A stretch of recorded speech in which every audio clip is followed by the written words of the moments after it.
Run with me, friend, towards the danger.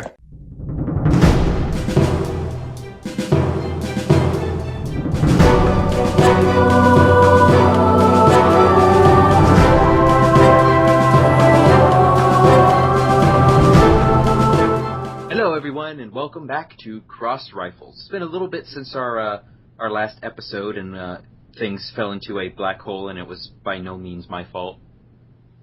Not at all. Nice. You like that save? That was totally not planned. We've got so many things to discuss on this episode, including the dreaded No Man's Land. That is the game that shall not be named, but we're going to name it anyway because we're assholes like that. I don't think there's a lot of games you could put in that category. Is this the lead on I think you're going for? I don't know. Is it? Do we get a choice that's meaningful about it? No. No. Does it have different flavors? Yes, it does. Bubblegum, cherry, and pistachio nut. Huh. I had the bubblegum one.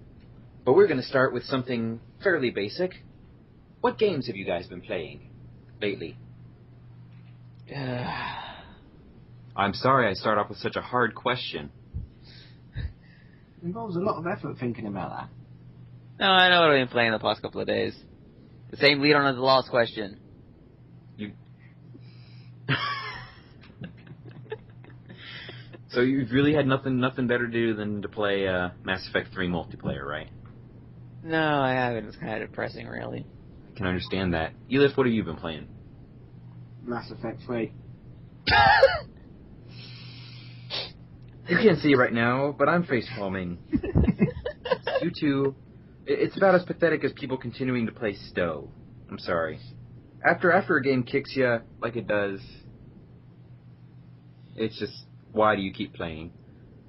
At least with the multiplayer was my friends are on still, and then I touched the single player to actually go through the painful experience for the end with the character's face because it didn't import. Yep, we will definitely get to that subject.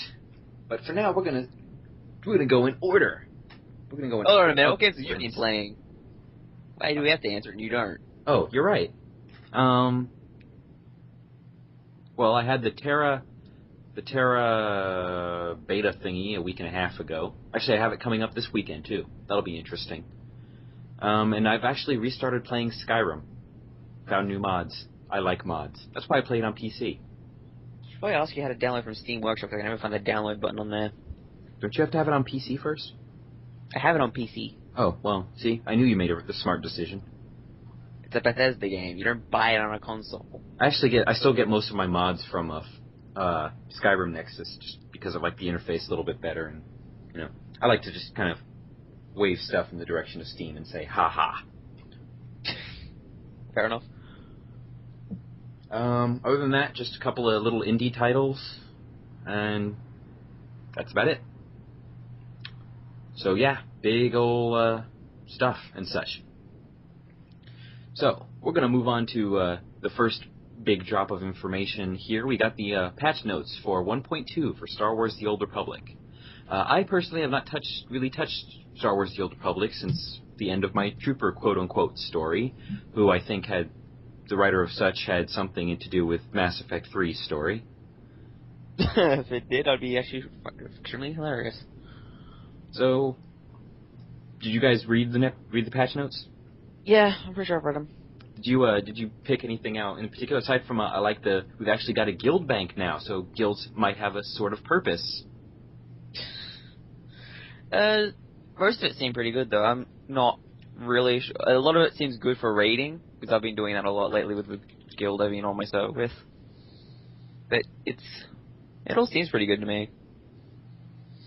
Yeah, there's really a whole lot of changes here. Let's see. They're adding the legacy system in finally.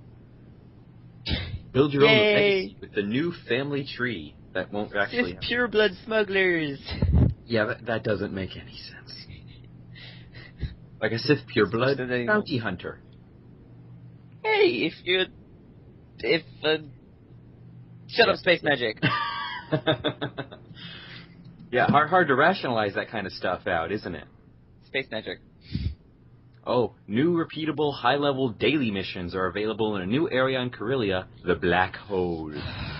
Well, considering the fact that it's one of the easiest ways to get some Ricardo level gear, yay. That pretty much sums up dailies, really, doesn't it? The black hole. The Black Hole. One of the things I'm actually happy about is the, you can use your vehicles in those stupid orbital stations and crap. Yes, that is a very nice change. Also, another operation, and continuing that bloody Flashpoint story they're going around with.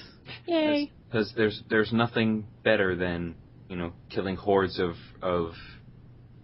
Rachni. Rachni. What are those things? Rakghoul. Close. I got 5, 10 different sci-fi things floating around in my head. Give me a break. Stop multitasking such a sci-fi then. Let's see. A new customize option, so you can have your individual piece of armor match the chest piece. I guess that's interesting, aside from the endgame armor is all kind of looking like crap. Yeah, you can swap out the endgame armor now, but you need lots of money. Let's see. Cinematics have been polished. I wonder if they finally fixed the issue of tiny people in video. They fixed that one ages ago, and it makes me sad. I like that. I still got that on video of Tiny Jorgen. That was because your character actually looks down on him like, oh yeah. And then I just say, no, I'm not going to listen to your orders. He's like, you're better. I'm not going to, because you're tiny and I am not. Combat dummies. Yay. I never understood the point of combat dummies. Is it just so you can, look at my uber elite DPS, I can pull like 20k on this poor bastard dummy. I guess it's for min-maxing. Oh, woo. You know what they should have a training dummy for healers. Have it at like 1, and then you just keep healing it. Because I always found it kind of off-putting when I kept trying to heal myself to get numbers and it not working. There is probably some skills that only affect other players as well. Bunch of class changes. Hopefully they make the Jedi Guardian not as squishy. I've noticed a bunch of changes here. I think they actually made Jedi Knights in general less squishy. And of course they're all mirror, so only a few minor differences in the patch notes changes. Companion characters. Arik Jorgen. New companion skins for Arik Jorgen are available as reward choices in the game. Oh, here we go. Reward choices. Which means... You're going to have to replay Trooper. Yeah, no I'm not. He can stay bald. He deserves to stay bald. He's a Cathar. He doesn't have many customization options in the first place. Like Togruta. The Cathar. You can see the NPCs. That Trooper is really, really bald. He needs a wig. There's one in the fleet, yeah. Yeah. The worst toupee. The toupee that even Donald Trump would look at and just say no. To be fair, when I was younger and I first saw Donald Trump, I didn't know he had a toupee. I thought he actually had hair. Then I got older and went, something's wrong with his head. How intoxicated were you? I was little. I say as I butcher the word intoxicated. I don't know how little I was. 6 or 7, maybe. Here's something that's a nice little change. Companions now use accurate voice responses regarding the success or failure of their crew missions. You think that's something they would have been able to fix ages ago? You think, but... See, that's you using your brain. A whole bunch of crafting skill changes, gathering skills, flashpoints and operations. Players can now crouch but not roll into cover while immobilized. What? Oh, good. Orobird eggs of different types may now be poached in several locations. Those who can find means of incubation may find themselves in possession of loyal vanity pet soon. The vanity pet. It's going to be loyal no matter what you do. They are have loyal vanity pet. I don't went in lava and it's still loyal. Modifications, vehicles, vendors. Oh, they removed the cover integrity mechanic. What's the cover integrity mechanic? If you stay in cover long enough and they do their powerful attacks, you lose cover integrity, and when it's 0, you get kicked out of cover. Ah. So you can't camp in cover. I guess that's okay. Class missions, NPCs, PvP changes. I don't really do much PvP, so I can't really talk too much on that. PvP was always kind of a meh for me. Because Oh, as a there's- tank, you just run around taunting people for points. There's a whole other page of further patch notes that I missed before. Let's see, new tutorials have been added for Flashpoint's operations in quick travel. Oh, the preference for show Sith corruption is now labeled show dark side corruption. Oh, because the Sith were so tired of being, targeted. Those Hey, I have a poor light Sith. side Sith warrior who's more dark side than any dark side would be in the end.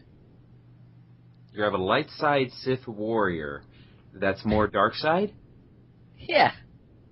Since I've it's not does converted that. more Jedi to the dark side by being light side. So you're just a douche. Not really, no. My Sith's like, I don't want to fight you, and they stab me, and then I beat them. They're like, oh, I'm gonna be a dark side now and run off. It's like, what? Social? Yay, they've made a new weekly called Rackle Conflicts. Oh, new UI customization features are available. Yeah, heard about that. Here's something for Ellif. The Jawa balloon on Tatooine no longer occasionally disappears from underneath players. We don't discuss that one. But you so loved your balloon adventure. 10-minute wait Plummeting for the to the ground is a balloon, different kind of 20-minute fun, balloon actually. ride, you get inside of the Datacron, and then you're suddenly standing on the sand. Yeah. I would have totally loved to have been on Mumble at that time. I've never heard you swear, so I think it would have been time to actually hear you swear. I did then, trust me. In Nightmare mode, defeating each boss now yields a chest that contains black hole commendations. Well, this is a minor issue currently on the public test server. With the exception of capital starships, all ships are invisible. What? That's They a pull that cryptic one off. level of patch. Now, see, if this was a cryptic game, they would say it was working as intended and drop the patch instantly. Well, obviously your ship's supposed to be invisible. Duh! That's how it works in this universe. How the hell did they make it invisible? I don't remember any patch notes about that. Well, space magic. That's a valid response as any. The collector's edition training droid can now be used on non-human enemies. Alright, here, and now we've got a whole thread here about the various legacy changes that are coming with this patch. You can either pay for new species for the various classes, anywhere from 5... Wow, this is actually kind of silly whenever you think about it. It's like, oh, some of these classes are only worth 500,000 credits. Some are worth 1.5 million credits. Well, do you want to unlock the human for every class when they already are unlocked for every class? That actually makes a lot of sense. Why do they even have that in there? I don't know. Cyborg's available for almost every class, so 500,000 is still really expensive for unlocking for like 2 classes. And Zabrak's available for half of them as well, so... Pretty much same with Twi'lek, too. Actually, Twi'lek's only Sith Inquisitor and its opposite. They're not bounty hunters or troopers. Though here's an interesting question. Can't be smugglers, are they? Twi'lek bounty hunters and troopers, do their head tails disappear? Do they just stick out of the back of the helmet? They probably disappear considering the other way BioWare has done it. Because if you have any, like, horns and stuff, it suddenly disappear under your helmet. You just stuff them into the helmet. Yeah. I reckon it will everyone's auto-hide the helmet. Yeah, everyone's always like, you could just, make a hole in the back of the helmet and have it pop out. Well, then they'd have to retexture it. Didn't Galaxy just make them clip through anyway that didn't care? We don't No talk one's like, about oh, galaxies. No one's like, oh, it's so bad. Everyone's like, oh, cool. There's new alignment powers. Good, so being of an alignment is still just about as useful. Hey, I like being able to sacrifice my companions for my own gain. Yeah, but see, that would make sense with a Sith, like a Jedi character. I mean, what is Bolt doing? Jorgen's sitting there firing. She's like, I need health. She stabs him with her knife and just starts drinking his blood or something. Nom nom nom nom. I'm still trying to figure out why they've got bloody different. Like, you have Dark Side, which is the obvious. I'm gonna kill you for HP. Then you got Good, which reduces your damage, and then you got Neutral, which is increases damage and healing done by you and your companion. Even though being neutral still has no benefits whatsoever to it. I mean, granted, Dark and Light still kind of have gear, but neutral still has nothing. So there's still actually no the point neutral. of the light side dark side system. Like, endgame gear doesn't even use the stat. That's because they realized it was stupid. I mean, if It you're would going to go make sense. all the way with it, you have to balance it so you go all the way with it. If you I alignment means something, you have to go make sure the gear fits with alignment at endgame. Like, you can't use this piece of gear unless... Because then you're going to have people, oh, well, I went light side, but I want to wear dark side gear. So grind dark side points. It would have been better to have it purely cosmetic, so you all got the same gear, but your light or dark side modified the appearance. See that? Shut up, you. No. No one tells no one to shut up. He's being No, logical. Shut up. I like not talking. No. Mishy, I order you to stop telling Ellif to shut up. But he's being logical. I know. I'm the only one that can tell you guys to shut up. We got What did you do with that anyway? You sit there talking by yourself all day. We got ship unlocks, a mailbox, which should technically be on your ship already. How does the mailbox system even work in Tor? Like, is it like sent over whatever their equivalent of the internet is, or what? Well, obviously it's through replication network. Shut up. We got a repair droid. No idea what that does. You can have 2 training dummies and a black market trade terminal. There was something about the repair droid in the main patch notes. It's something about giving it to your... Oh, that was something we did miss talking about. Where is it about the ship droids? Here we go. You can buy bits from the repair droid to improve the ship droid's crew skill efficiency and critical success chance. Because everyone travels with those guys. They're fun. Oh, here we go. You don't need to travel with them because they'll stay on the ship and you send them to crafting, but they actually get better bonuses for it. C2N2 and 2VR8 have been reprimanded and now vocalize less frequently on personal starships. Didn't vocalize all that much in the first place. You walk in and they say hi, and then that's it. Depends on the ship. Some of them you're always walking past into the droid's trigger area, like the Jedi ship. Oh yeah, on the every time, no matter where you go. I don't even have to be near him for him to start saying, "Oh, if the ship explodes, I found a perfect escape pod for you. Don't worry, I'll blow myself up for you, Master." Blow yourself up now. We got to see Legacy Fleet Pass cuts down on the time of the use of the Fleet Pass. Warzone interview with Georg Zeller. I thought you said gay orc for a second. The gay orc Zeller. I'm sure Blizzard will implement that later. Oh, gee. So patch notes. We will provide links in the notes and stuff. So overall, I think this is actually, a pretty substantial patch. It does fix a lot of the issues that people were talking about, and of course, people are still going to complain because they'll do that naturally. It's a natural side effect. Better be complaining about visible ships. Well, they said it was important, like that they were going to fix. So I will see them more than likely fixing it before launch. Like I said, it's not cryptic, so it's not like, oh, it's supposed to happen that way. What do you guys think? I'll wait and see. I don't trust them as much after Mass Effect. They lost points after Dragon Age 2 in some of the ways they did it, with mostly the reused combat areas and stuff. Then they kind of shot themselves in the head with Mass Effect 3. Well, to be fair, they have an iron plate in their head, so it deflected the bullet. So they just kind of got their brains shaken up. If you saw someone walking around with a hole in the head, with a bullet-sized hole in the head, what would you think? I would think they had been one of the devs on Mass Effect 3. And speaking of Mass Effect 3, we're going to make that a nice little segue, because that's what we've kind of been building up to. I wanted to do Tor first, because we're still fairly associated with Tor. But this is the issue that I think we've been kind of burning to talk about. Now, I have not played Mass Effect 3. I initially was part of the boycott due to the DLC issue. Now I'm part of the boycott due to the ending issue. Because I have seen the ending. I've seen the various videos. I've seen both of Angry Joe's videos and a couple of other ones.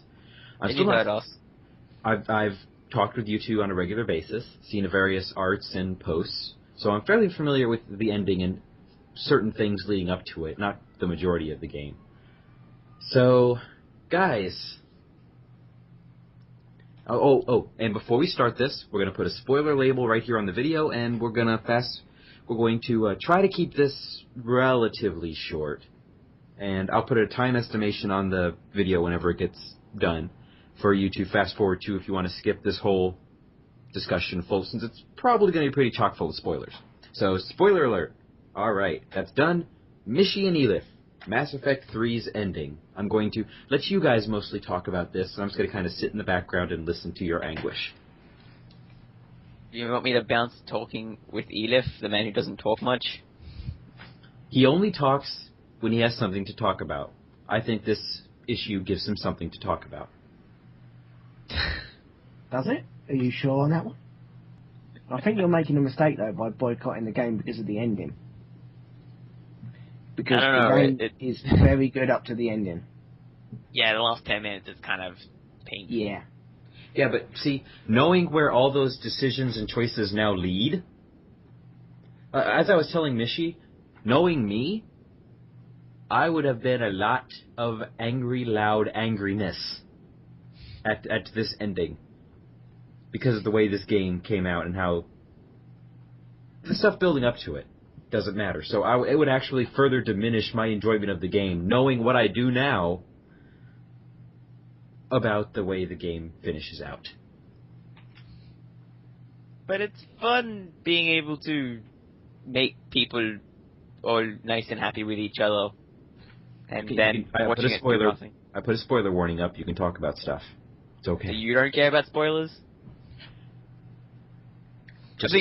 Just talk about why the ending pissed you guys off. Yeah, we've kind of glossed over the whole... You get 3 flavors of explosion that all have the same cutscene, basically. Woo. Also, one thing that really got on my nerves is, in the Control ending, the Citadel and the relays apparently don't explode. Except, they use the same animation for it.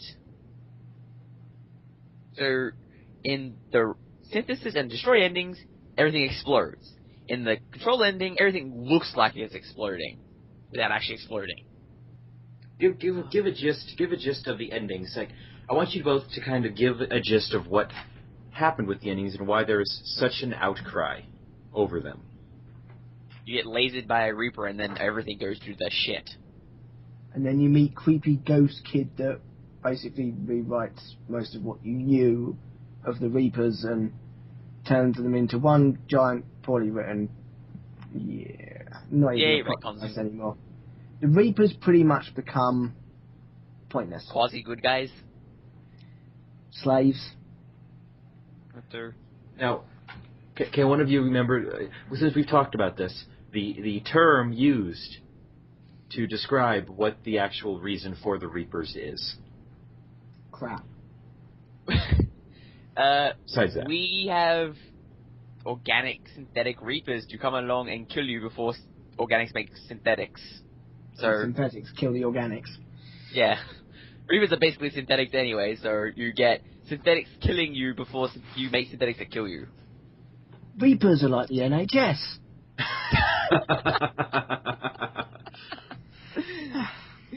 It all makes sense now. Also, one of the things, why are Shepard is this whole thing where he or she fights like what they do a lot. They get to the Godchild and go, oh yeah, and start drooling out of their mouth, basically. They offer no resistance, and you're basically going off what the person who controls the Reapers is telling you. You can control us, right? Wink, wink, nudge, nudge. The ultimate bad guy in the Mass Effect universe, basically. Yeah, and he's like... no effort. Yeah, I know.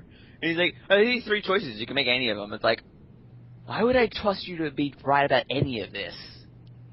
Hence why I picked the destroy ending. I don't trust him that Edie and the Geth died. I refuse to believe that.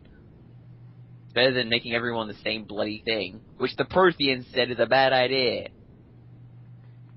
But you still risk the lives of billions of sentient beings. You do that in Control as well.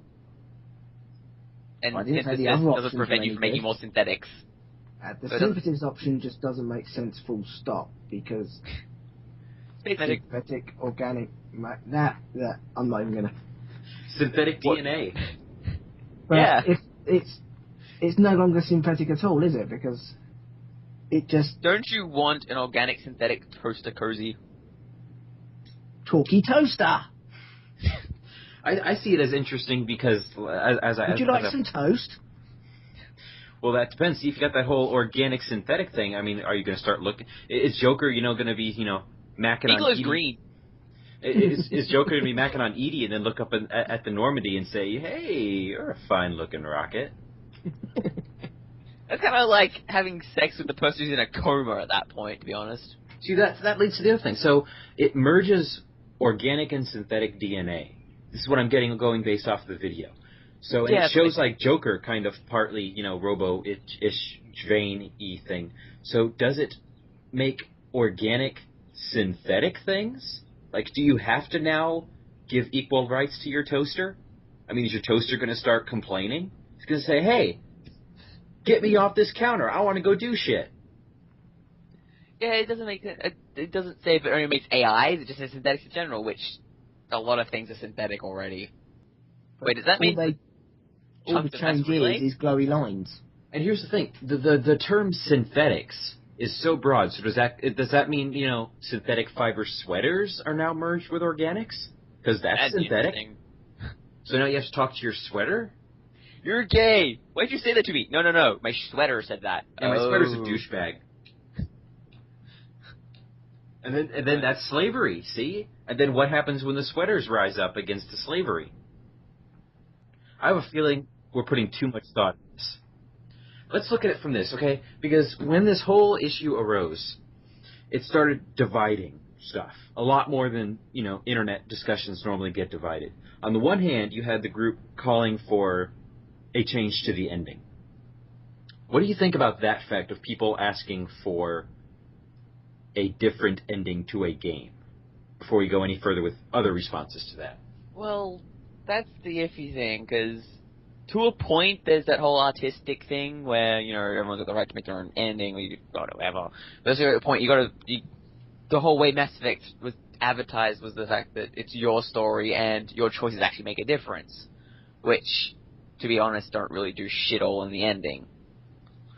And the endings themselves are fine, it's the execution's the issue. I don't know if I go as far as say they're fine. Oh well, I can handle the destroy, control, synthesis endings, whatever. It's the bloody plot holes and the execution is terrible. What about one of my favorite facts? Now, the whole goal of the entire game is to gather everyone together for this massive battle. What is the biggest thing implied with all these endings? That every single military fleet of every single power in the galaxy is now stranded on Earth, basically. Yeah. Yeah, you got Quarians and Turians who can only eat each other for food, stuck on a devastated Earth. We got Krogans who are vicious bastards stuck on Earth. We got humans and Asaris and Solarians stuck on Earth as well. In fact, they play can't support people. They got the live ships. Yeah, what they do when they run out of food. And everyone. They last longer than everybody else. Not the Turians shoot them for food. So they're all stranded there, and Earth is devastated. At the very end of the credits, you've got that stupid grandpa moment. Hey, that's character assassinating Joker. Ugh. So are they all descended from Joker and Edie? I don't know. So does that mean... It's not glowing green enough to tell. Ew. I mean, is Edie still around? Is she like the queen bee or something? If you pick the synthesis ending, Wait, would that mean she has a lifespan as well because she's merged with organic? Head. Too many questions. It doesn't really show how much she's changed, because the only difference in Edie before Synthesis ending and after is she gets little glowy blue lines on her skin, the same as Joker does. Hey, she has a camel toe in her outfit. I'm pretty sure that she has access to something that could give birth to kids. She's fully Provided. functional. Yeah. And you noticed that she had a camel toe. How? Why? Same reason it's the same catsuit as Miranda's. Oh, ew. Why would you ever look at Miranda like that? The camera angle, thank you very much. I couldn't get past her catcher's mitt face. Yeah, her face is really bad. Come on, camera angles. They go investigate and have it in her ass, basically. Oh, so they went Final Fantasy on it. You kind of can't miss it. The camera angle's like, oh yeah, look at this. Like, I stopped using Edie after that. They know what sells. But back to the other thing. Do you think people have the? I don't want to say right because it sounds like they're trying. Oh, we got freedom of speech. But do you think they have the power to ask for this sort of change? Yes. Yeah. They're paying for the product. The company wants to sell the product, so without the interaction and the feedback from the customers, both lose out. Hell, look at it this way. More money for DLC if you have to. And speaking of DLC... Am I segueing us really well? The ending after the ending. You know, the one that tells you to buy more DLC. That was very subtly dumb. Yeah. Donald Dumb Shepard is now a legend. You can continue his legend with downloadable content. That was kind of a kick in the teeth. We know we just ripped out 6 years of your life with this craptacular ending, so buy more stuff. This is going to sound really bad, but I am kind of actually hoping for the rumored Truth DLC to actually do what it says, and people could say it's going to be free and have all the shit in it. For a company that's written some of the best Western RPG stories in the history of gaming, this whole ending that I've seen is one of the most poorly written pieces of crap I've seen in any medium. It's that bad. I've seen movies. I've seen movies riffed by Mystery Science Theater. Monster A Go-Go's ending made more sense. And you know what the ending of that one was? As if an eye had been blinked. As if some phantom force in the universe had made a move eons beyond our comprehension. As if we Suddenly, cared. there was no trail. Huh? There was no giant, no monster, no thing called Douglas to be followed. There was nothing in the tunnel but the puzzled men of courage who suddenly found themselves alone with shadows and darkness. There was no dignity for anyone who worked on this film. Huh. Well, this is a bust. Let's get out of here. They found out that there was no monster. It was all in their head. No, it was apparently the production stopped partway through and they couldn't get the monster back for it. So that's how they ended the movie. They found him safe and sound in his capsule. So there was, in fact, no monster. That's how they ended it. That's still a better ending. You know why? Because the rest of the movie sucked anyway. That ending wouldn't piss me off so much simply because I didn't make a choice. When your ending gets outshined by Duke Nukem Forever. Oh, jeez. You set him off again. I honestly could not get past the halfway mark at least of Duke Eat Nukem. that turd. The things I've seen. The darkness. Dark Knight. The explosion. Shall we move on to World of Warcraft and get past now doing whatever he's doing? I've seen it. He's getting off on this Dark Knight voice. It certainly sounds like You it. haven't seen the darkness. I have. Parental caution is advised. But the thing I did want to circle it back around to is that's why I brought up the whole thing of you think they have the right. Because the gaming media, for the majority of it, seems to be treating the people calling this out as entitled babies wanting to rewrite things like Casablanca. Well, the person going for the lawsuit is, yeah. Yeah, that's just dumb. Well, technically he's got legal ground to stand on. Not much, but still. There's technically however many endings, they're just not really that different. Well, there's 6. They said 16 different endings. It's like No, because there's more than 6. No, there's 6. Really? You've got variations on how much of the Earth is destroyed. only in Control and Destroy. And Control, that's Shepard's still... half breath at the end is another one as well. That's the third red one. For those that don't know, there's 3 different types of ending. There's what's called the red ending, which is, what was that one? Destroy. Destroy the Reapers. There was blue ending, which is control the Reapers, and you've got good, bad, blue ending. You've got good, bad, and really, and like quote unquote very good red ending, and then you've got the green ending. Yeah, it's still only 8 Ellif, 8 or 9, not 16. Because in order for Control to screw over the Earth, you have to save the base back from the Collectors, and to get the really bad Destroy one, you have to destroy the base from the Collectors. Even then, it still only has like 2. So it's only like 8 or 9. But they're all, from the videos I've seen, they're all like 95% similar, with some minor changes. Unless you're really paying attention, the only difference you'll notice is the colour. The colour and a lot of the changes are so small. Joker coming. Oh, that was the other point that you pointed out specifically, Mishy. The Normandy. Yeah. Did he just get stepping out? Did Shepard send him a Obi-Wan type message? Run, Joker, run!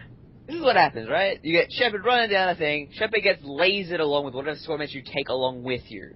Okay, so far average. Later on, after you fire the Crucible, you see Joker flying away. Why was he okay? Stretching my limits of my, disbelief here.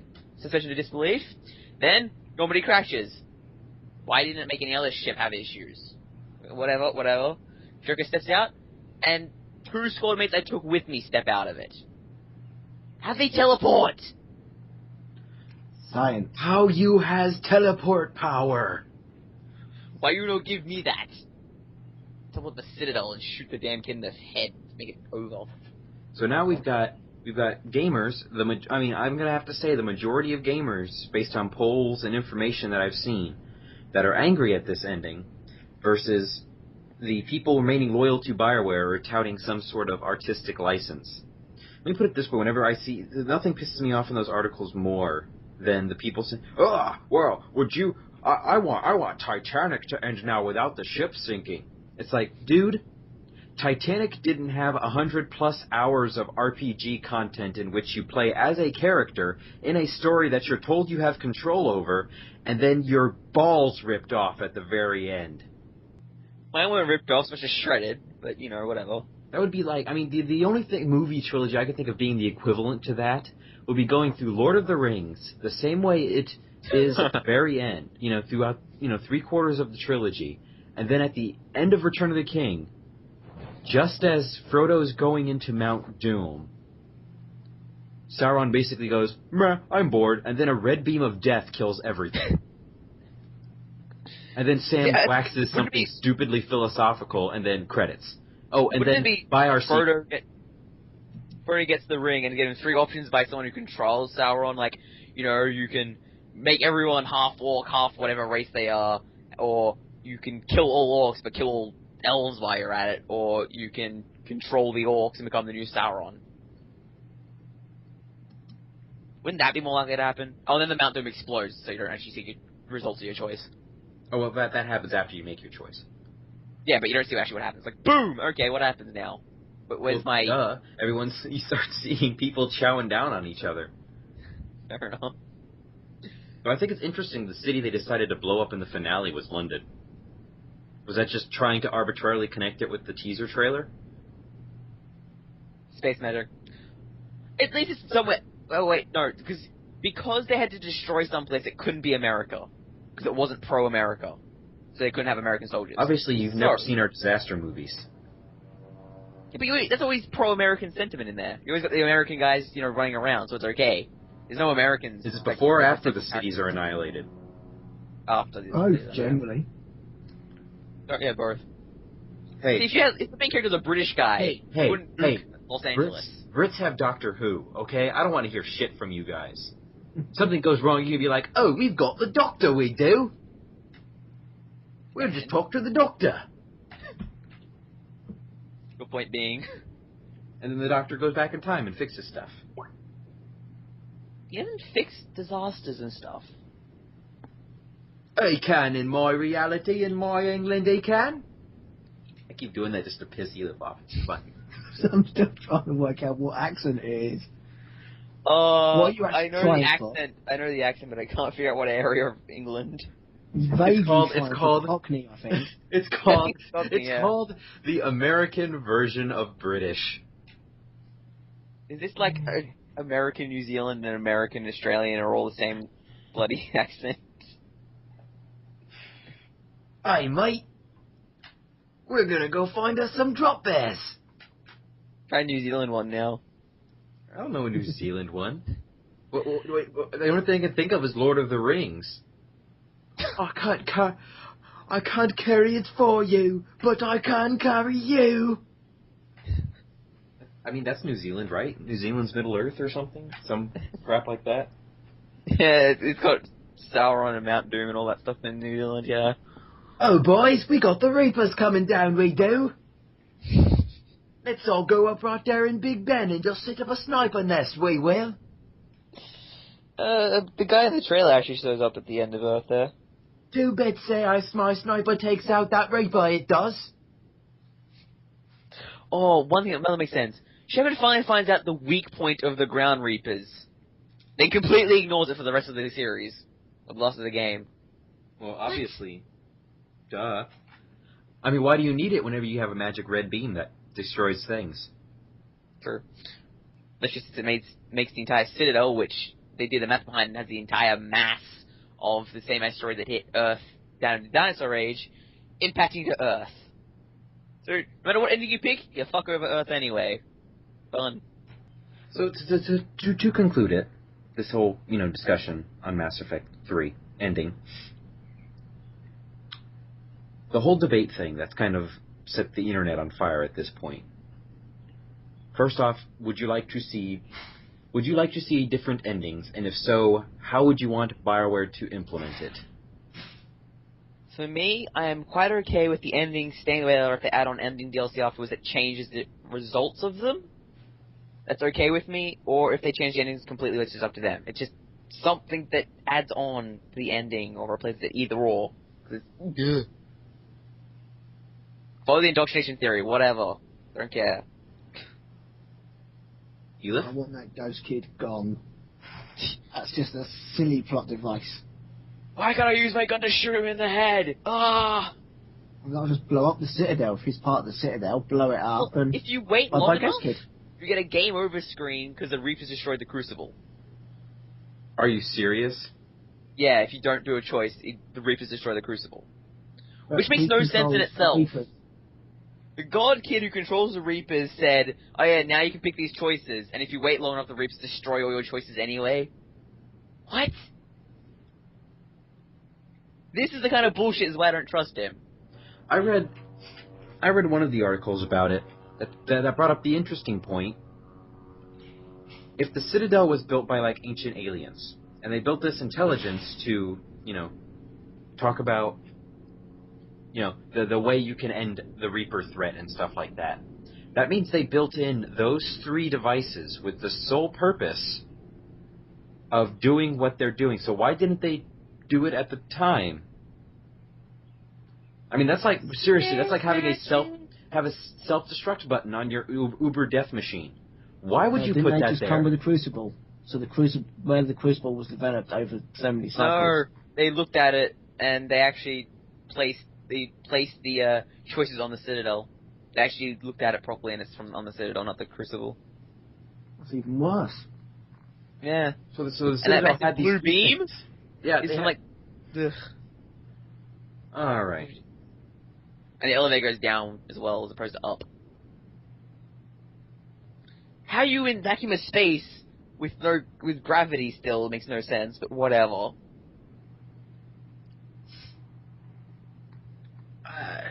Like I said, I probably will not be playing it at least for a very long time, until they either make a change with this, or it gets really cheap.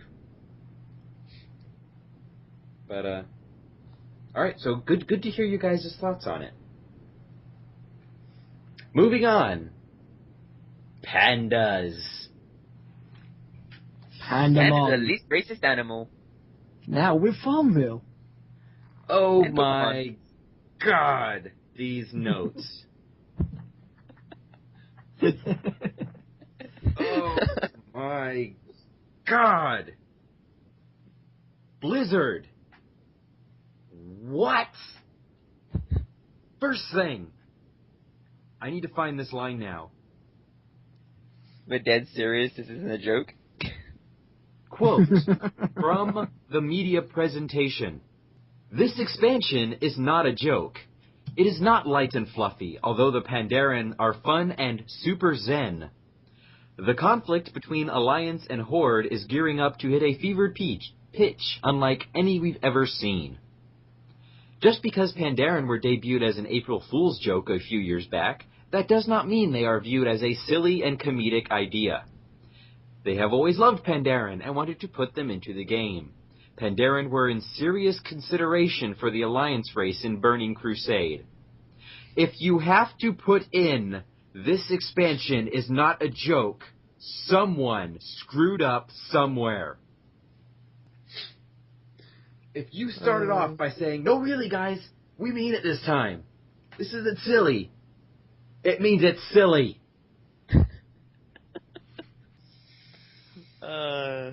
See, this is Nell not worked up either.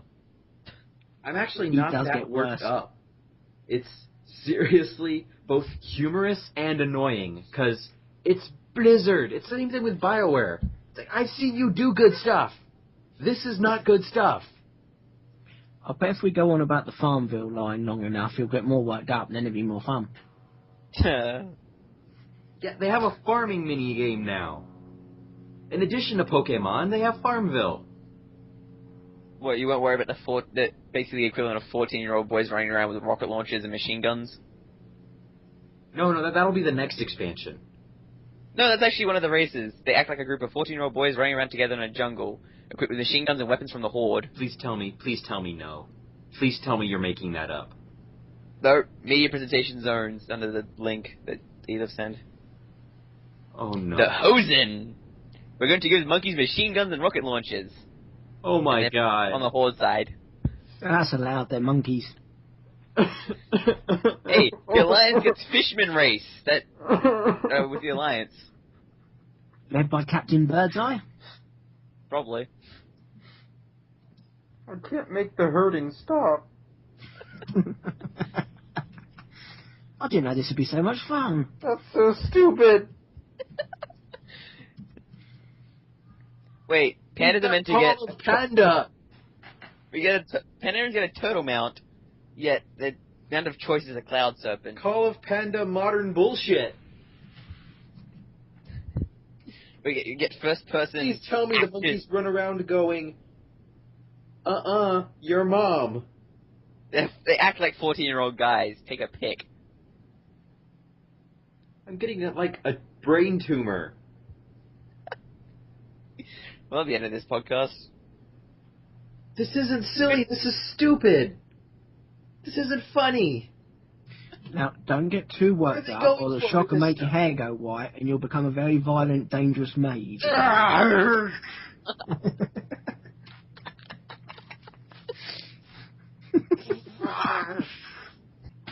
I know, Blizzard, you looked at Kata and said, hey, we can kill Cairn.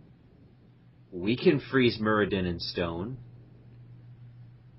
But you don't turn Jaina into Darth Vader. What do you mean you're turning to Darth Vader?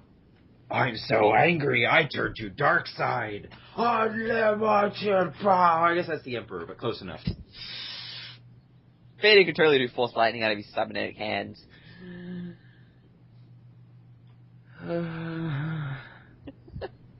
You didn't fully read these notes, did you, because of the pain?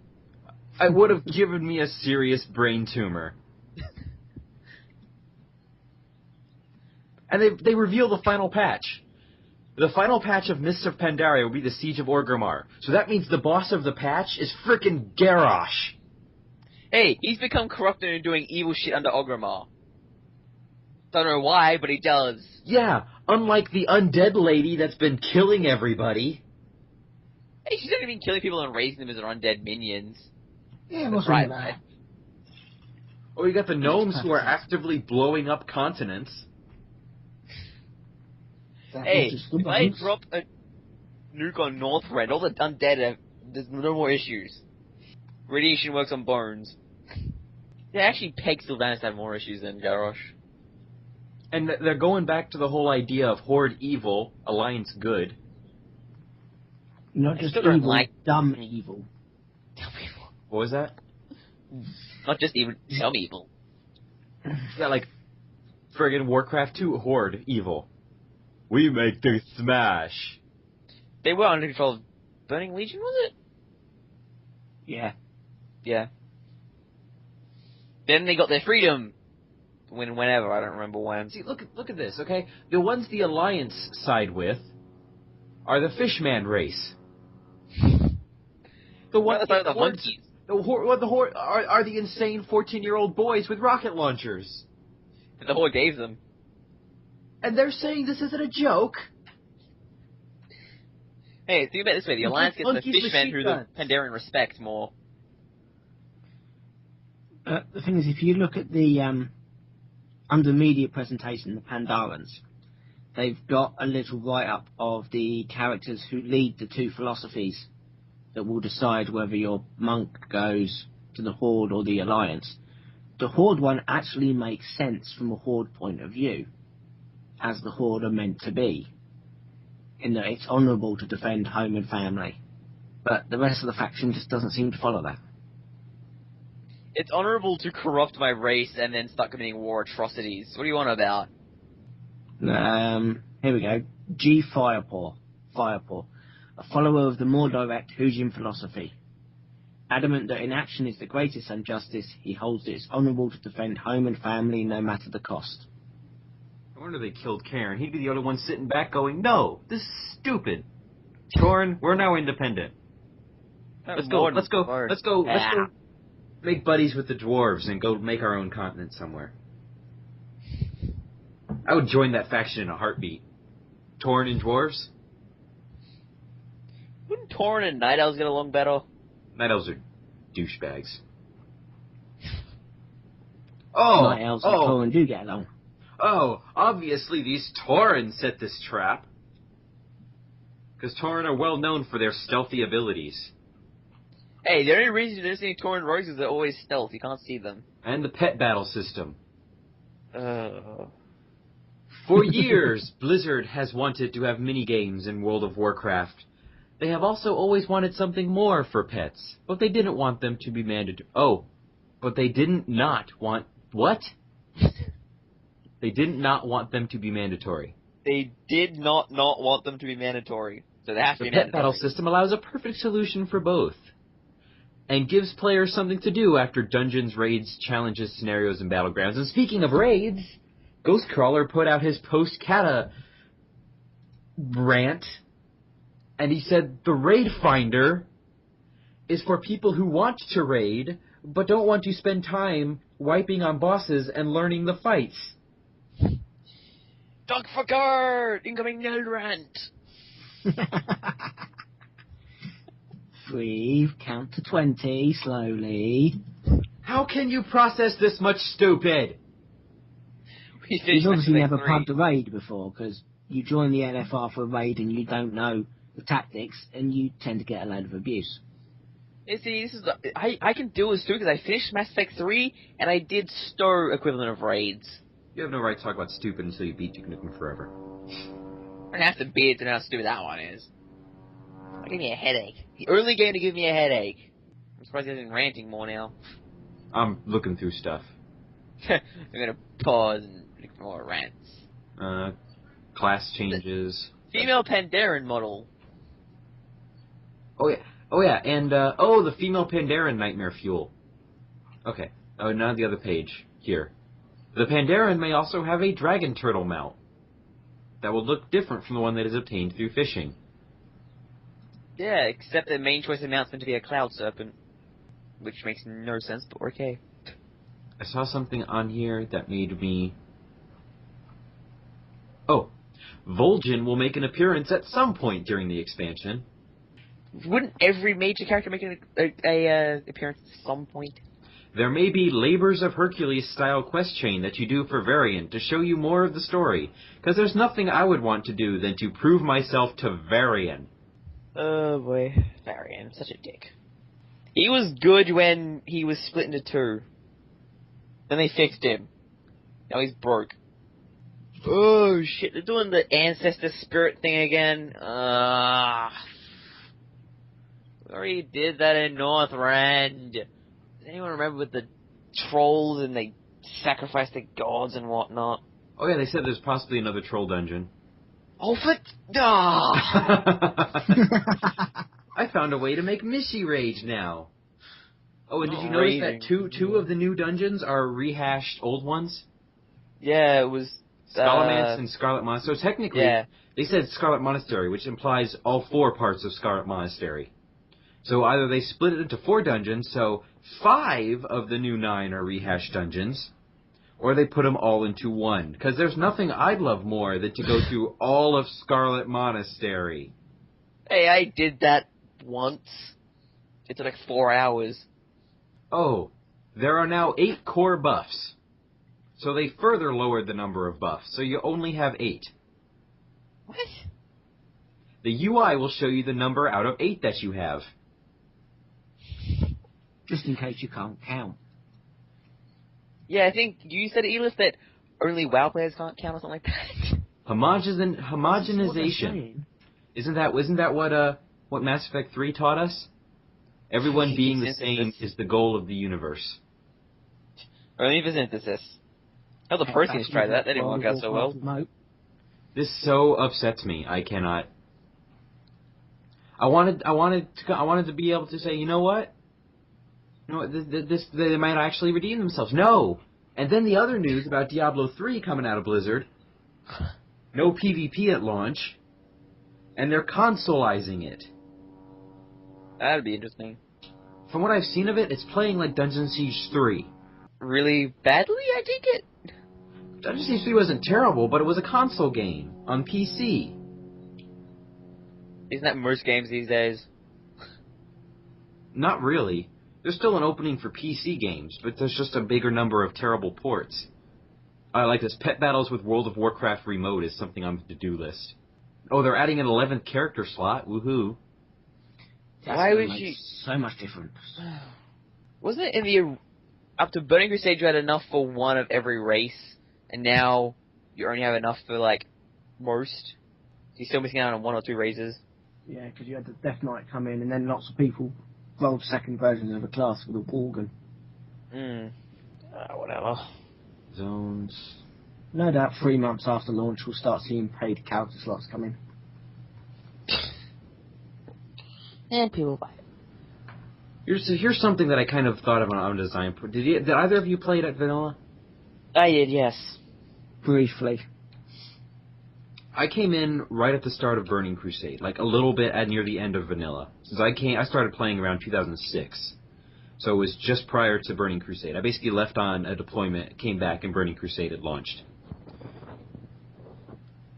So I've only read some of the stuff about it at launch. But here's something that caught my interest fairly well. In some ways, Mists of Pandaria is more of a spiritual successor to classic WoW, with the call to adventure. It wasn't about a giant world boss or big overarching problem, it was just about exploring. Experience this faction, see the world, engage the cultures, have an adventure. That was the spirit of the first game. In many ways, Mists of Pandaria gets back to that.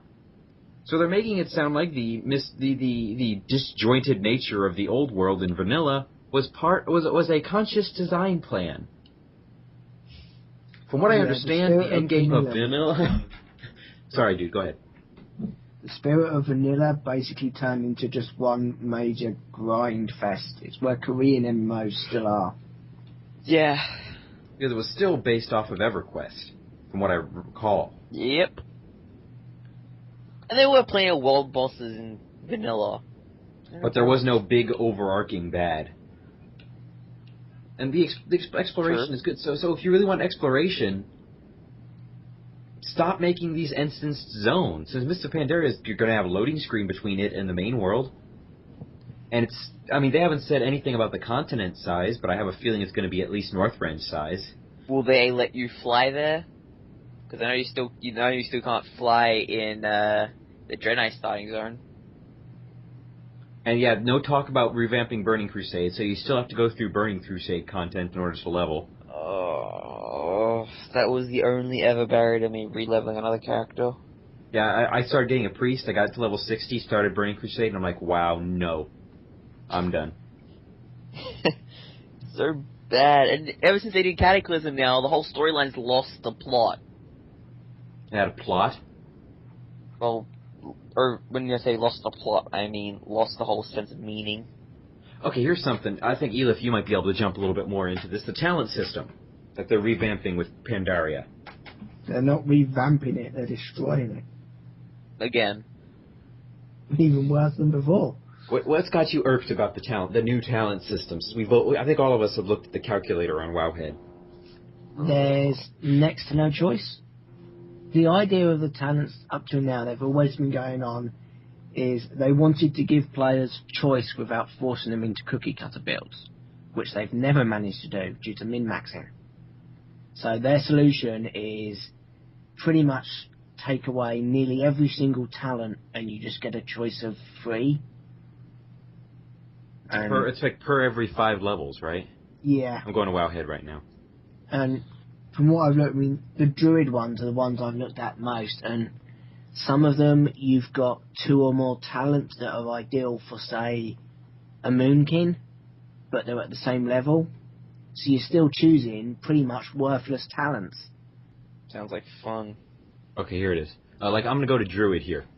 I'm going to go over these real quick, because what they're saying in this press is the idea behind the talents was adding a way for players to differentiate themselves and customize their abilities and utilities.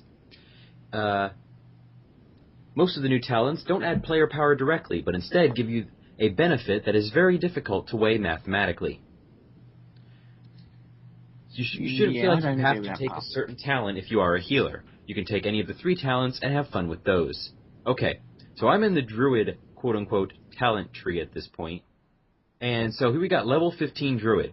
You have your choice between feline swiftness, which increases your movement speed by 15%, displacer beast, teleports the druid up to 20 yards forward and activates cat form and prowl, and wild card, which grants a movement ability that varies by shapeshift form. Non-shapeshifted, fly to an ally's position. Bear form, charge to an enemy, immobilizing them for 4 seconds. Cat form, leap behind an enemy, dazing them for 3 seconds. Moonkin form, bound backwards. Travel form, leap forward 20 yards. Aquatic form, increase swim speed by an additional 200% for 5 seconds.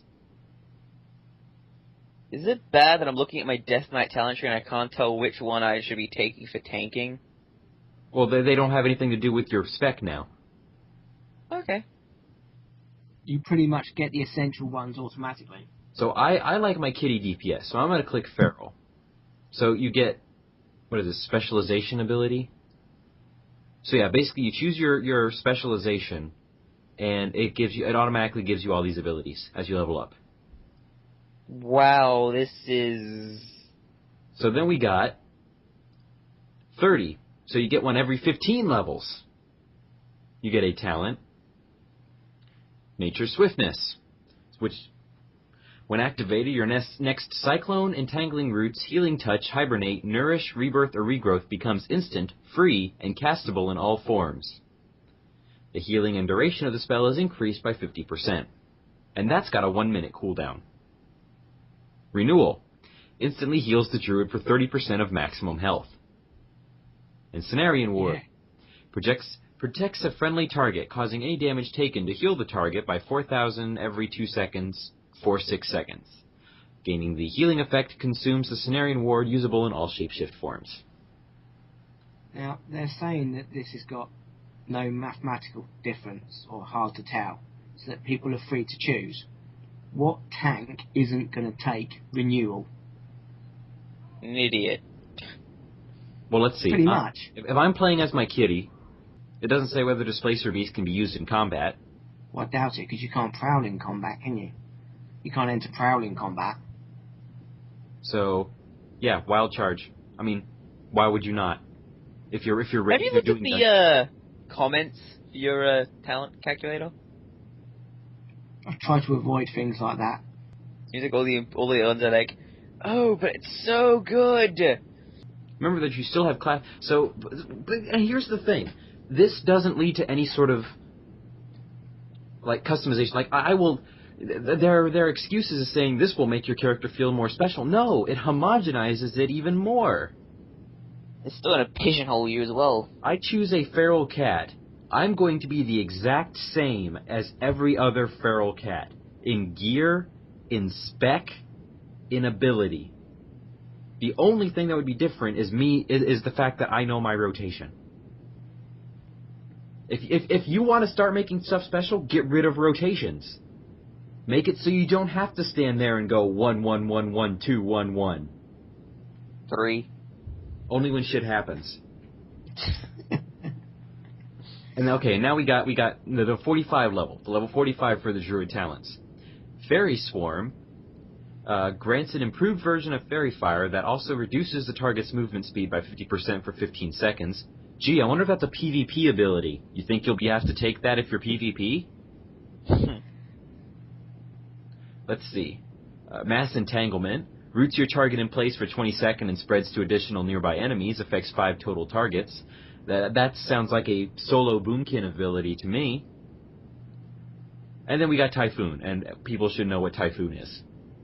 So, none of these, pretty much, Fairy Swarm would be for tank, Mass Entanglement for solo, Typhoon, situational for probably a healer or a Moonkin. Look, we're just going through these stupid things and making them fit for the different classes. When as a tank will you ever use Typhoon? Yeah, but then look at level 60. Okay, level 60. We got Soul of the Forest. Asena's Blessing grants a benefit which varies by combat specialization. Balance. When a lunar eclipse ends, you gain 20 solar energy. When a solar eclipse ends, you gain 20 lunar energy. Feral. Your finishing moves grant 2 energy per combo point. Wow, useful, so you get a total of 10 extra energy for a full bar finishing move. Guardian. Mangle now generates an additional 2 rage. Restoration. You gain 50% haste for your next spell when you cast Swift Mend. And then Incarnation, which I can't really read because it's got a friggin' tour advertisement on the page.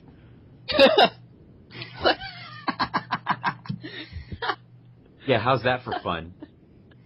Incarnation. Activates a superior shape-shifting form, appropriate to your specialization for 30 seconds. You may freely shapeshift in and out of this form for its duration. Balance. Chosen of a Loon. Improved Moonkin form that also halves lunar and solar power generation while in an eclipse, and doubles it when not in an eclipse. Feral. King of the Jungle. Improved cat form that allows the use of all abilities which normally require stealth and allows the... Why would you not pick this talent? Why on earth did you not pick this talent? Guardian, Son of Ursoc. Improved bear form which reduces the cooldown on melee damage abilities and growl to 1.5 seconds. Restoration, Tree of Life. Tree of Life form that increases healing done by 15% and increases... Why would you not choose this? You would, because the third one is Force of Nature. I loved Force of Nature as my boomer. That was one of the things I felt made my boomer special, because I could summon mighty trees. No, now it's a talent I have to pick, but I'm not going to pick because the middle one is the better one for everyone. This doesn't make you unique. This doesn't make you special. This is Blizzard bull crapping. You don't differentiate yourselves. It's MMO gaming. If there's one thing MMO gamers will do, it's min-max. But the extra 10 HP will make you survive 10 seconds longer. So now we got level 75. Disorienting Roar. Invokes the Spirit of Ursel to roar, disorienting all enemies within 10 yards for 4 seconds. Usable in all shapeshift forms. Ursel's Vortex. Conjures a vortex of wind at the destination location that pulls all enemies within 15 yards towards it. Lasts 15 seconds. Usable in all... Gee, tanking ability much? At least bears can finally AoE tank. Mighty Bash. Invokes the spirit of Ursoc to stun the target for 5 seconds. Wow, that's totally like normal Bash. Do bears still have normal Bash? Let's see if bears still have normal Bash. Mangle, Savage Defense, Vengeance. Bear Hug.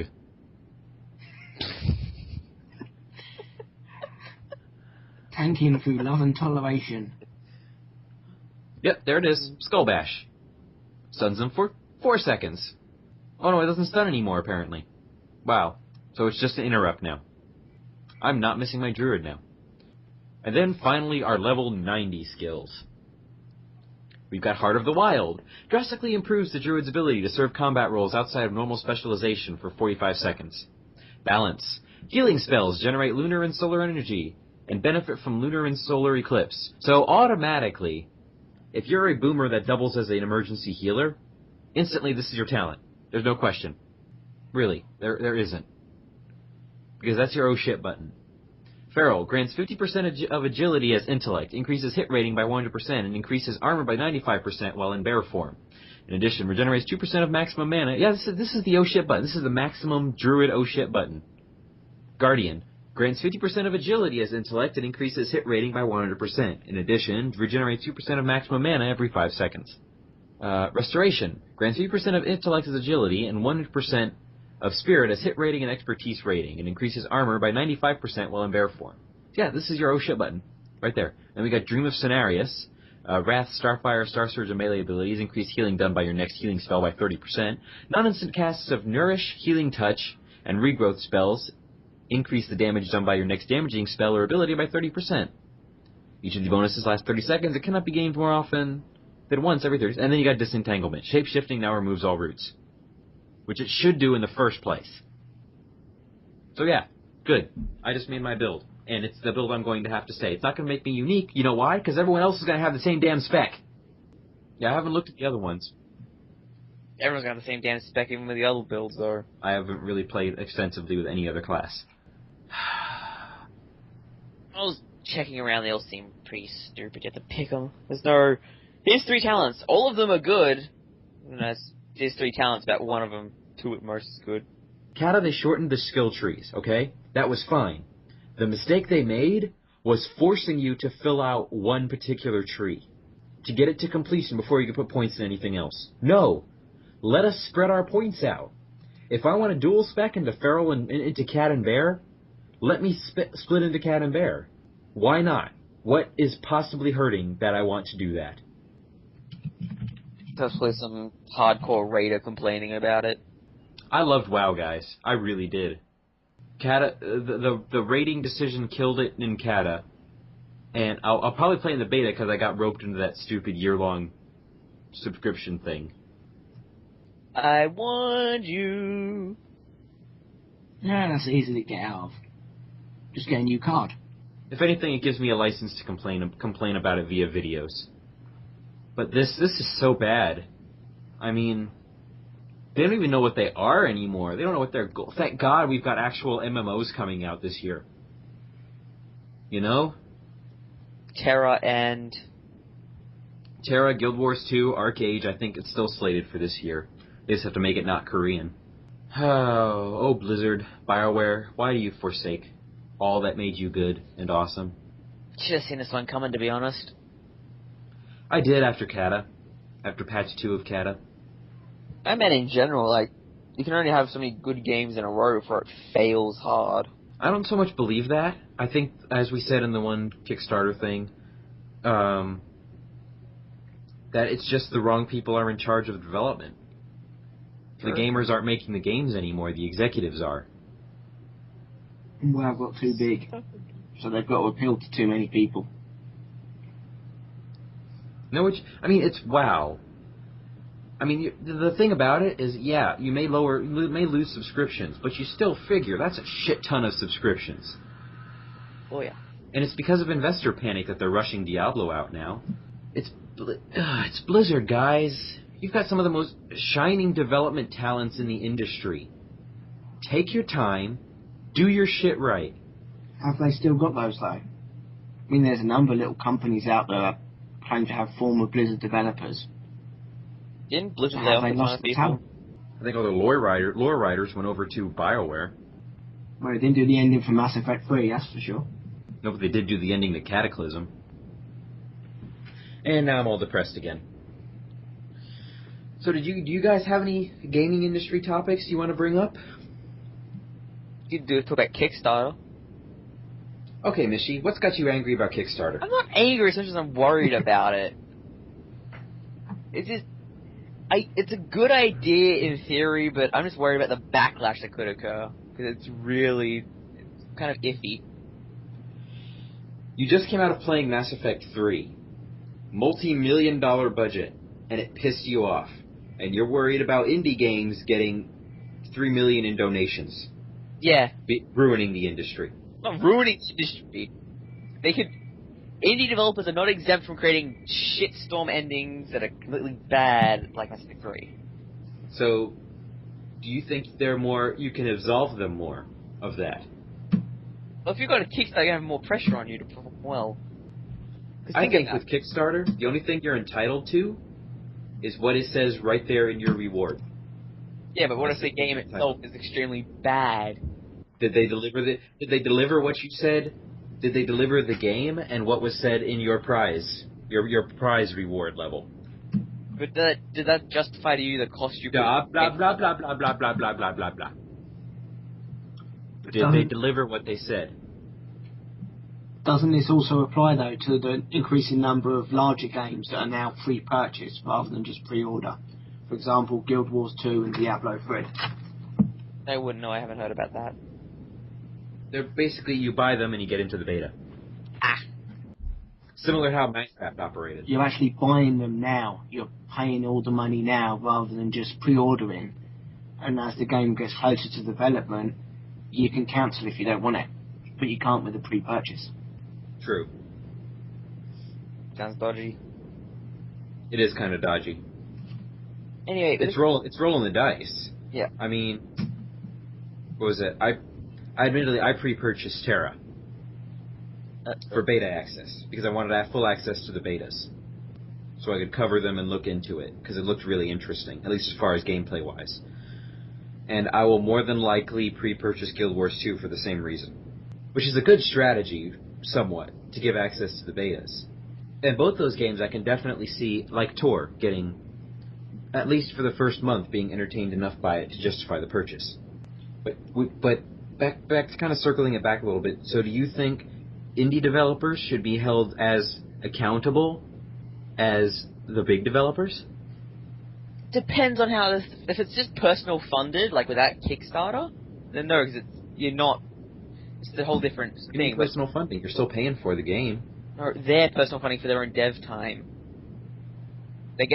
But when you get Kickstarter, they're higher to probably the same amount as a big company actually. But when you got Kickstarter, you should be held to a higher account because you're using the people who are going to buy the game's money to make it, so they have expectations that will be different. How do you think companies like BioWare get development money?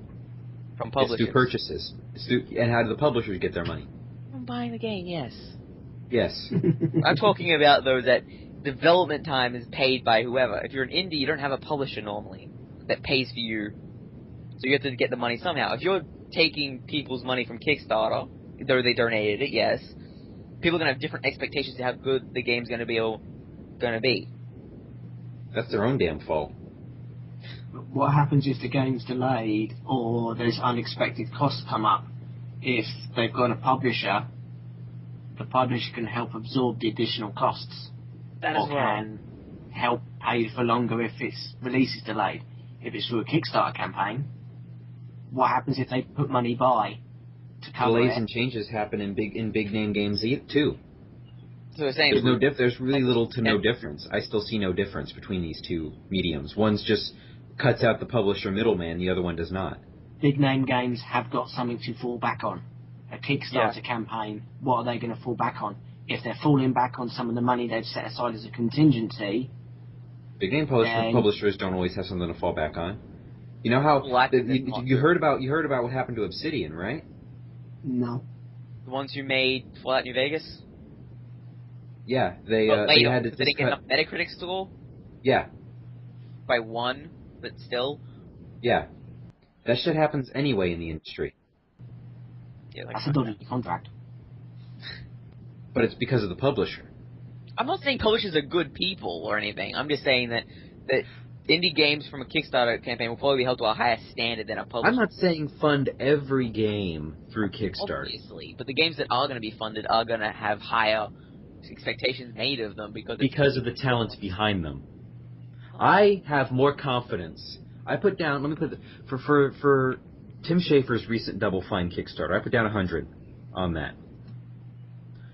I have more confidence in Tim Schafer delivering a point-and-click adventure game of a superior quality with $100 put down in it than I do the majority of publisher-funded first-party games or third-party games released for $60. It's personality-backed.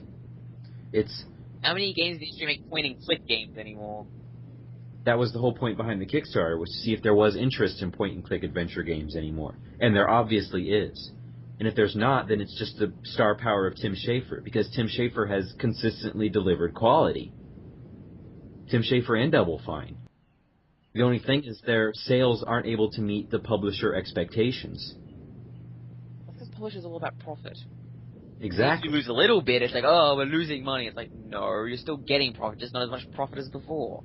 Will it get rid of publishers? No. And like I said, publishers can be a bonus, a boon to the game. But as we're seeing a growing independent game industry pushed forward by things like Good Old Games, Origin, Steam, there's one more, can't remember the site, but mediums like that where it's basically download and play. We're seeing a rise of independent developers, and we're seeing examples of small team games putting out better product than the ones with hundreds of employees. And I think having Kickstarter as an option,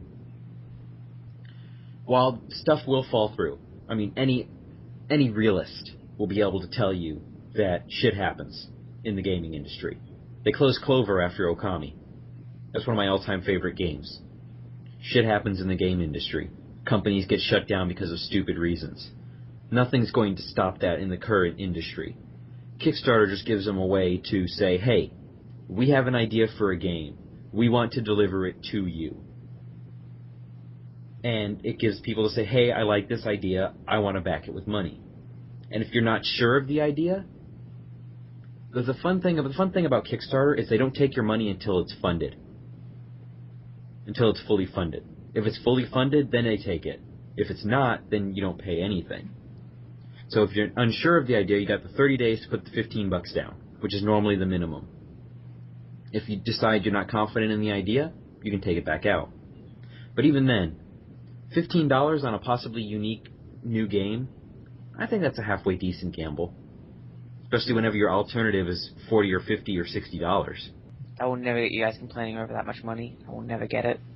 I don't know what it is in your backwards third world money. Oh, mate, I'm gonna buy this pig from you. Oh, what do you got? I got 3 Corolla bones. Oh, that's not enough there. I need your hat too. Says the man whose dollar's weaker than mine. It's like what? 96.96 or something. Last time I checked, it was over $1 actually. Mine was. Compared to yours. Oh, I'm sorry. We're busy having an actual country. Yeah, with all the crises involved as well. Yeah, at least our country's not trying to kill us.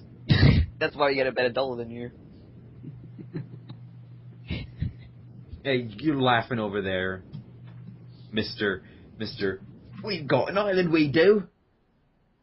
Our biggest threat is Argentina. Nah, let's not go there. Let's avoid the RGs. RGs. But yeah, I think Kickstarter is a good alternative. Same as how I see things like delivery methods like Steam and such. I know your feelings on Steam, but that's why I'm trying to include other means. I can't remember that site. If I remember the site, I'll put it in the notes. But as a way to get games like this out and give other companies and other people a chance in the industry, rather than just relying on these massive publishers who demand the same content over and over again. And if something happens somewhere along the lines, they completely destroy companies and developers. So I got to side with the little guys in this one. It'd be interesting to see how it all works out after the honeymoon period of the first couple of Kickstarter funded games is out and people have had some time playing them. I think once that's passed, the Kickstarter games will see a lot less interest, apart from a few names. See, I'm not saying that something won't possibly fail, but that was one of the draws of the Tim Schafer campaign, was that they're going to film it all. So if it fails, and it fails spectacularly, we'll have it on video.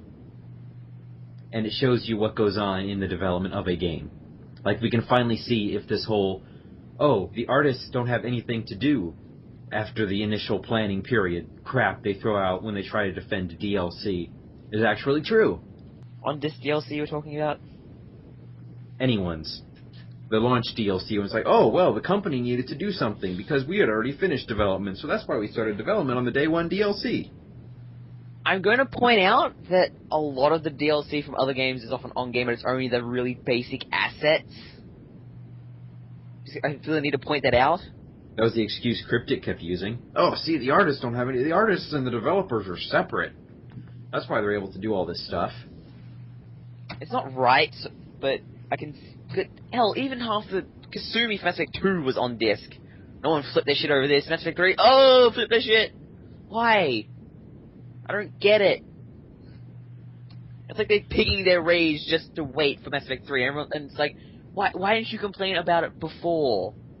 That's the only game I know of on this DLC that I've actually played. Because I think, I can understand your reasoning behind that game. And obvious, it's the internet. People pick and choose their battles all the time. Obviously. I think the thing with that was, because Kasumi released later in Mass Effect 2's life, it showed that they had finished working on it after the game's release, or at least it gave that illusion. With the launch release DLC, it makes it a lot more suspicious when you release the game and try to sell the content that's on the game disc right after the game launches. You follow what I'm saying a little bit? Kinda, yeah. That's, I think, the difference, is the Kasumi showed that they had worked on it afterwards. The Javik pack shows that they launched it as a means of getting more money. It just still seems weird because the fact that it was on disc already, Kasumi. She was already on the disc. So it shouldn't give the illusion that you could technically get, it wasn't, all that. The Javik thing wouldn't have been an issue if it came out later. Like 3 or 4 months later, it wouldn't have been an issue. This shows that they spent development time creating this content before the game released. Well, in that iPad app that cost like $3, he was originally a huge part of it, and then they had to delay the game, had to take it out, they mentioned, and had to rework half of it because it was DLC now. But I think that's where the road divides in that regard. Is it just it's just the illusion of work, I guess you could call it. It shows that they were working on Kasumi for that period. And it didn't show that with Javik. It showed that they had taken time out of the development of the actual game to create this content purely to sell it. Yeah. Regardless of whether or not the DLC was worth it, is worth it or not in the terms of the story, which I've heard it's really not, for the most part. But that's that whole issue. But that was why I originally boycotted it, was because of that decision. It was something taken out of the game. It's the same thing with the whole Capcom fiasco, or there's a Capcom v Tekken, Capcom Cross Tekken, where they have the 12 characters all on the disc. And they're going to unlock them all on the PC version when it releases. I think so. I don't follow fighting games, really. Neither do I. So, Ellif, did you have anything else you wanted to talk about? Any issues that you've read about or seen about? No. No, I try to avoid talking as much as possible. That's quite obvious. As evidence, yeah. Alright, so I think with that, we're going to close out this episode of Crossed Rifles. So, thank you, Mr. Mishy. I need a nap. You whiny-ass Aussie. Mr. Ellif, thank you. I need coffee. You guys, I swear, you complain about me. Hey, it's like 2 a.m. for him. Well, that's what you get for living in a country that's not America. We don't have 2 a.m. here. Here. It's in like 4 Well, or 5 I never hours. see it. That's because you don't stay up late long enough. Like me. All you do is complain. Alright, guys. Until next time, my friends, game on and take care.